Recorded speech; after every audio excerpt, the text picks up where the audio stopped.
Okay, I believe I got all the windows straightened away. Um, these these are called side lights, and a lot of times they come in. You can get them in one unit. They're pretty attractive. I was able to get the 2x4 over there, no problem. As far as your electrical goes, on the plan, your electrician is going to say, okay, there's a stove there. He's the one that's he's gonna say the refrigerator there, and the different. He's the one that's going to put in the wiring. I don't do that. What we do, when you get your plan, is to go to your electrician and whoever you decide to use, and basically you'll be getting a bid with him. He'll walk you through it and tell you what goes where, and you can ask him what needs to go where. I think it's the best way to do it, rather than have. I'm not an electrician, or and I think you're better off. The way I've always done it is to just do it that way, with my electrician and a plan. So that I drew in that stove there, and remember, you might have problems with a stove drawn in there, or putting in that heavy electrical. But I think you can get around it one way or another. Same with the floor drains. You say you want one here, here, and one in here. You and your plumber are going to decide exactly where you're going to put them on the plan. Like when you tell me whether you're going to go with a furnace, or I think you're going to use the hot water, you need to tell me where you want them. And what you want.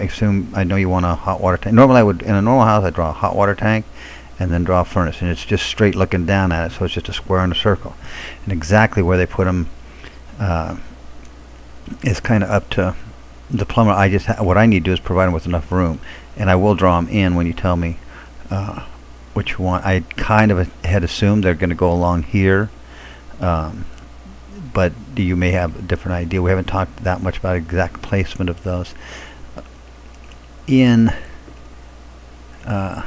far as the counter goes, basically the plan's going to look like that, and as far as the elevations go on it, I won't be drawing those in. Whereas that's why I say, once you get these plans done, go straight to Home Depot or your cabinet guy and get it all laid out. You'll get 3D, and that way you know exactly what size of cabinet you're going to put here, or say in here and here, and what kind of size sink you're going to use, and that way you can be really accurate with your plumbing. I just had it. I centered it this way, and I centered it this way, and I think it's 8'6", which is just what I was, as near as I could tell on your plan.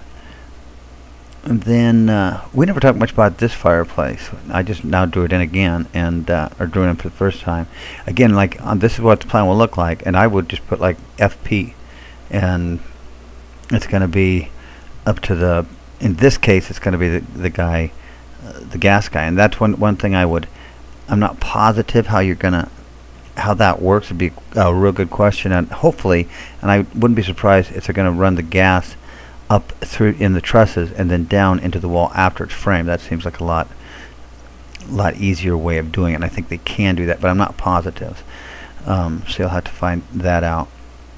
As far as your shower goes, with there's two ways of going. Either a preformed fiberglass base here, and then you can put that on your walls, but normally when it's just three-sided and it goes up against the walls, they sheetrock down over the top of it, and then you tile on. This one would be like glass. Then the other way of going, it's more expensive, but it's gotten to be real popular, is basically you have it framed in like this, and then you sheetrock it and put a mud set bottom, where you come in with concrete and you slope it down, and